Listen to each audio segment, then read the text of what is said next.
What is going on, guys? DBG here, and today we're going to be talking about what my personal day one squad is going to be in NBA 2K23 MyTEAM. It's going to be habit that I call 2K22 for like the foreseeable. Before we get on, if you guys are new to the channel, subscribe. We're trying to hit 300k. We are like 1.5k off. If we could somehow hit 300k by the end of this month, that would be absolutely insane. But anyway, I've played enough of this game to know how it plays. At this stage, we all like. Everyone knows everyone has the game.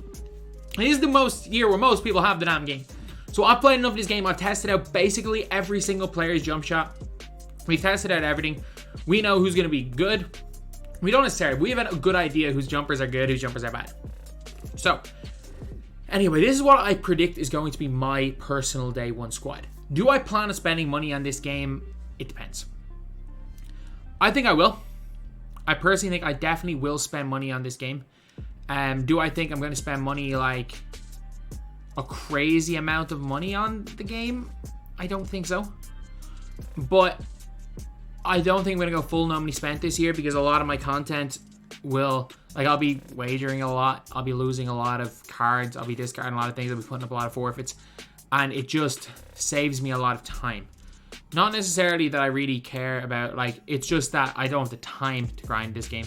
Not necessarily that I don't have the money, but I do have the money because it's my job. I don't necessarily have the time, so I will be spending a little bit empty because I don't want to like burn myself out by playing too much of or spend too much time grinding empty.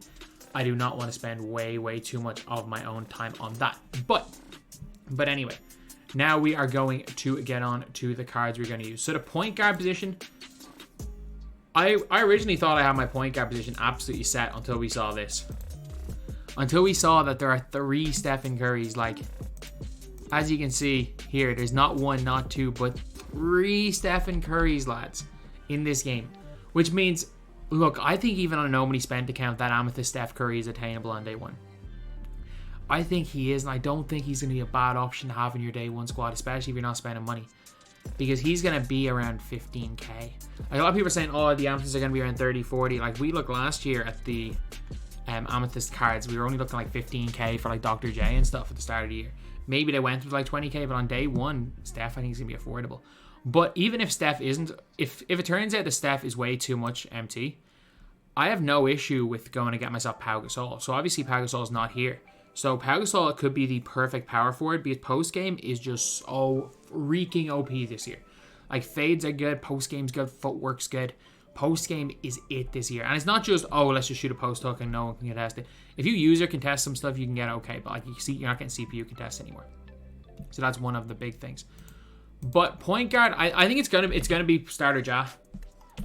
If you guys know anything about Ja Morant, if you guys have been playing any of this game, like, Ja's release is so damn nice.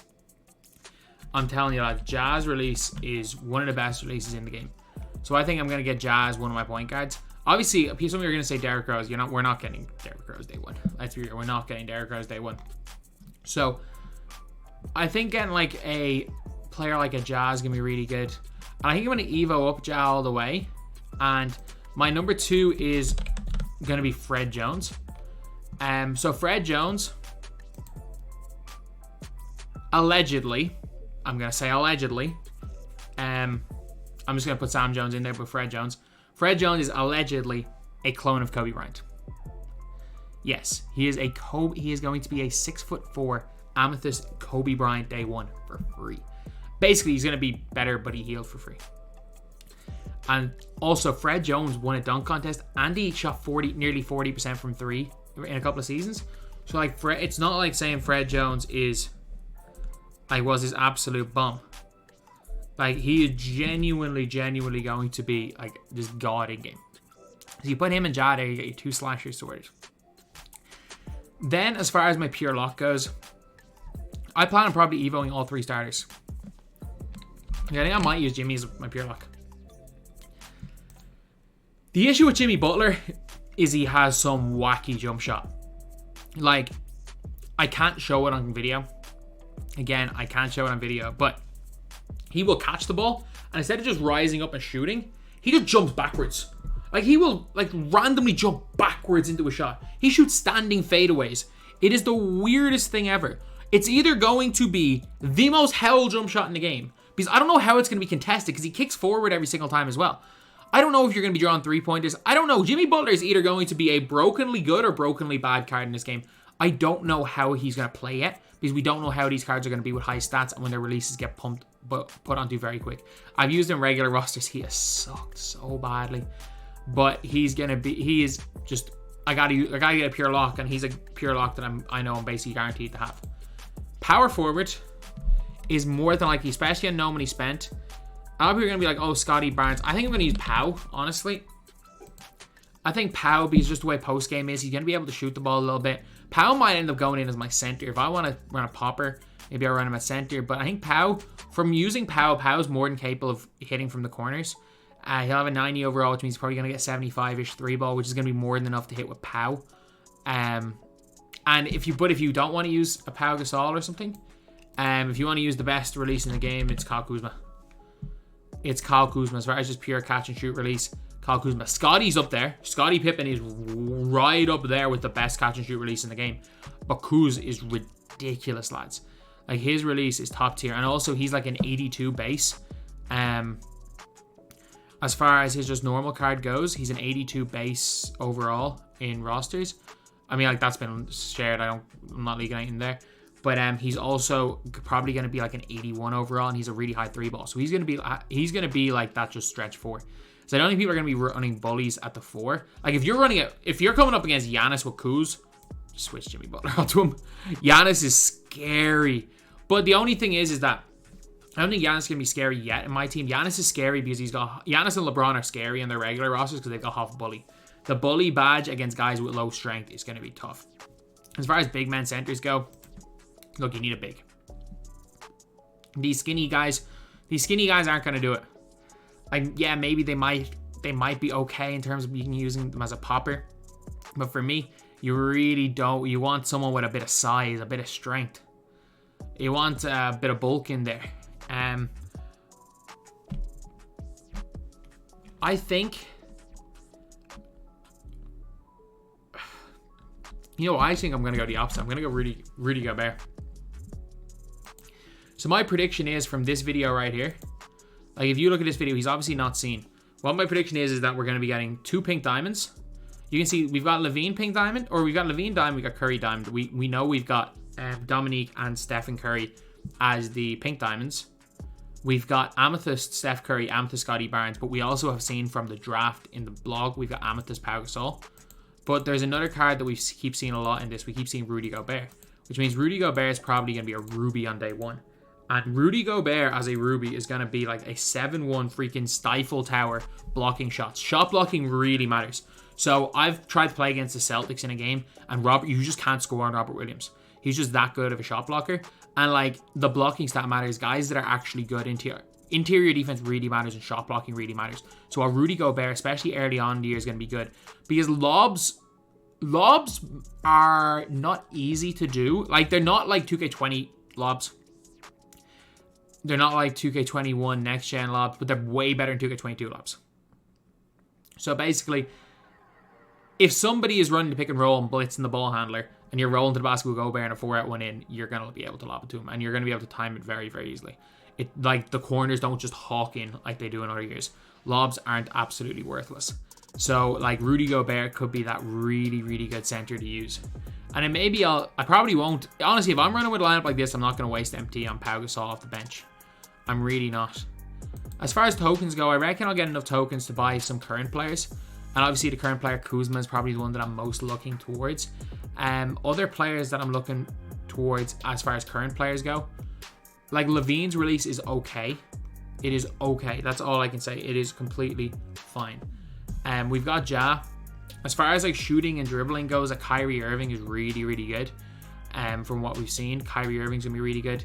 John Wall's really good. The unfortunate thing is that he's like a 77 overall. John Wall is really, really low overall as far as like ratings are concerned. So we'll get a good John Wall later on in the year. Unfortunately, a good John Wall is not there right now. From other big guys, if you want to run a stretch 5, this is going to be your guy. It's Al Horford. His release isn't like this god tier release or anything. He's probably going to be a Sapphire, He's going to be more than usable as a Sapphire. His release is quick. He's going to get like a 75-83 ball, I reckon. And he's a good defender. Like, if you want to use Horford, you're going to have quite a lot of success with him in his regular rosters. I'm using his regular rosters card and he's been balling. And I have to assume that his card in my team is going to be very similar. So like Horford as a backup center, because he's a decent defender, or even Horford as a backup power forward. If you want a little bit of length, Porzingis isn't a bad option because Porzingis is a really good shooter. He's just going to get bullied. So like, you might be saying, oh, Gobert's going to bully. Gobert never really gets bullied in this game. Like, unless they're not going to be coming out with a day one Shaq.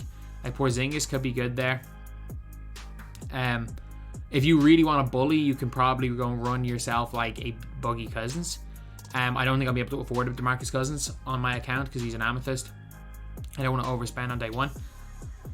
I will spend all my MT on cards just to build a day one squad because, like, we know in 2 weeks none of those cards will be used. But that's going to be it. I reckon I probably look to see who's in, like, who are the rubies and the sapphires in that promo.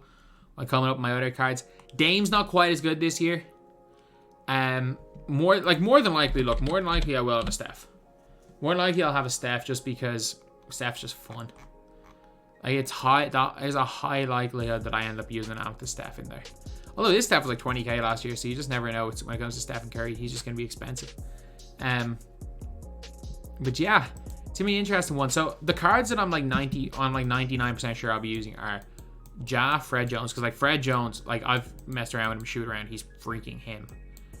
Once you boost his ball, as long as he comes with good ball handling, like his card and Ross is like 72 overall with 16 to 8 ball handling. If you bump his ball handling to like 80, I didn't even try him at 86. I tried him at 80. He's really good.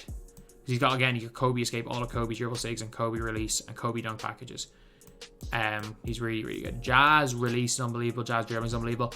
Oh, if this dude's a point guard and he's like a Ruby, Donovan Mitchell.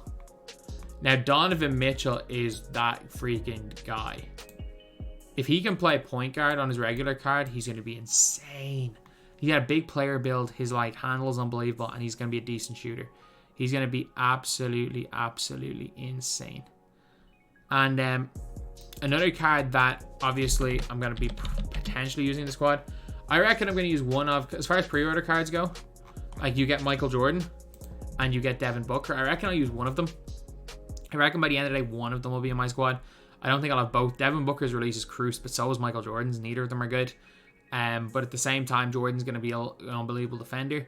And what he does is allows me to use like someone at the small forward position. If I can get Odom, great. Odom has a weird release. He still has LaMarcus Aldridge release. So Odom's not going to be the greatest player in the world. But again, early on in the year, stats will probably make up for him having Aldridge base. I don't know who the unlimited reward is. Again, the one agenda card we have is a Fred Jones. Oh, I won't get him day one. This dude is unreal. Kukoc. I just used like 78 overall Kukoc in like those Bulls challenges. No, Kukoc has one of the best escapes in the game. And he also has a ridiculous fadeaway. And that, when I think it's still Brook Lopez release, it's so chick this year. It's so chick. But like, let's just say, screw up Booker. I just put Booker in here just for argument's sake. So yeah, it's going to be my squad. I do think I'll use Jimmy. There is potential. Joel Embiid has potential. The starter Joel Embiid, I really want to see what he's like. Because his release, it looks really awkward. You're going to find it being very much awkward compared to 49 that he had in previous years. But the more you use Joel Embiid's release, the more you're like, you know what, this isn't actually too bad. Like, I used it quite a lot, and I was like, by the end, I was like, you know what, I can kind of green consistently with him. Other cards that have got really good releases, James Harden has a really good release. I think what current cards did I remember were chick. Manu has a good release. If you, I don't even know. Like, BJ Armstrong has a bad release. Steve Kerr has a good release. Steve Kerr, who had set shot 4 last year, he has a good release now. I'm trying to think, like, through the Bulls challenge, who I'd use. Scottie's so chick. Scottie's going to be the best player. Whenever you get Scottie's going to be the best player in the game because of the player build and stuff. He will be the best player in the game. But yeah, that's pretty much it. That's roughly what I'm going to be using for day one. Thank you guys for watching. Please like, comment, and subscribe.